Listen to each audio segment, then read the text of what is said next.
So when I think about assertiveness, it seems to me like a lot of leaders think that they are assertive, when in fact they're actually not assertive. They're aggressive.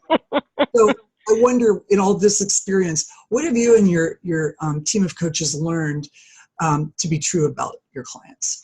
Well, especially especially aggressive clients don't see that they are being aggressive. They don't know the difference between being aggressive and being assertive, so they just aren't self-aware to even know about it.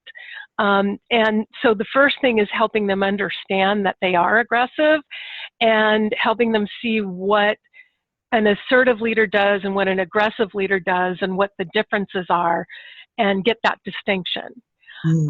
Then we go on to helping them understand when they're being aggressive by examining their interactions and kind of rewinding them. And then once they can identify where they tend to be aggressive, we instill the assertive behaviors and mannerisms and thinking, and they replace that. And so they're able to go and make react differently. That's great. I know when I talk with people about coaching that people still ask, but how do you do that? So my question, I think, for you is, what about somebody that just really doesn't see it? How do you as a coach work through that?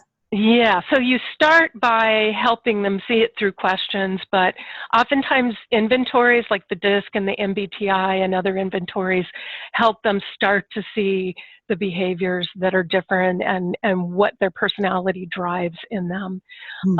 And sometimes we'll either get them to talk to people they really trust, that they know really trust them, and really seek honest feedback. But they have to convince the person that they're not going to attack them or that they're not going to retaliate. They have to create trust that they really will receive that feedback and not have an emotional response. Another way is through 360-degree assessment, but to me, that you have to be careful with, because oftentimes people won't be honest, and then the leader comes back and says, "Oh, look, I'm not aggressive. I have proof." So that doesn't work very well. Right. So you really have to examine the organization and train the organization on how to respond to a 360 and assess it and really make sure that it is truly honest. So that's a downfall with that methodology.